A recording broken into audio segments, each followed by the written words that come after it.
शेखयाज के बेटा है। ओ कौमी शायर अयाज, ओ कौमी शायर अयाज, ओ इनकलाबी शायर अयाज, ओ मज़ामती शायर अयाज, ओ बागी शायर अयाज, ओ रुमानवी शायर अयाज, ओ अवामी शायर अयाज। तू हर दौर के जबर के जूता हया, तू हर दौर के जबर के जूता हया, तू हर दौर के डाढ़ के डंडा हया, तू हर दौर के डाढ़ के डंडा हया, तू हर दौर के कार के कंडा हया।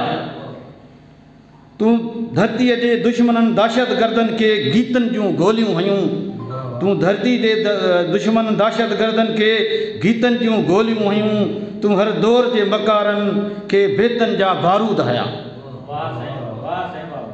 तू हर दौर के मुनाफिकन के शहरन जा शमशीर हया। तू हर दौर के नंगन में संगन के वेरन के नज़मन में नंगो कयो। तू हर दौर के नंगन संगन के वेरन के नज़मन में नंगो कयो। तू हर दौर के फाशी फिरौनन के घिटी घिटी में गंदो कयो।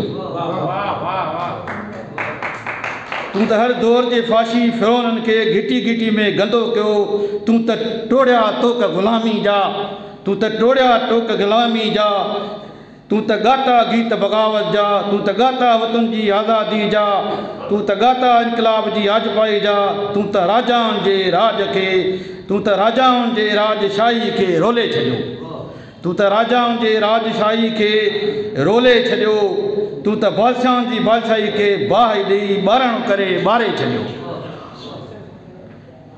तू कैद कड़न ज़ंजीरन के ॻोहे ॻोहे गाहे छॾियो, ॾाढ समूरो ॾारो करे ॾारे छॾियो।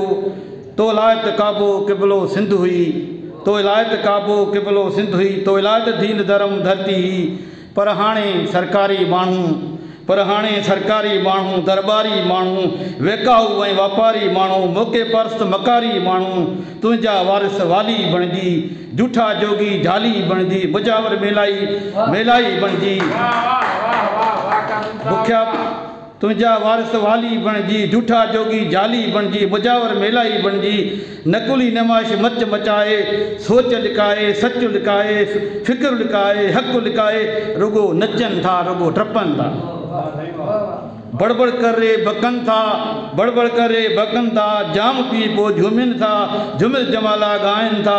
ॼण देश जा दुख दूर थी विया, समूरा दूर थी विया। ॼण आज़ादी अॼु पई मिली वई आहे, ॼण सुख सुराई अची वई आहे, ॼण ख्वाब समूरा, ॼण ख्वाब पूरा थिया आहिनि, ॼण हिसाब पूरा थिया आहिनि। सॼो कूड़ धोखो आहे, सॼो कूड़ धोखो आहे।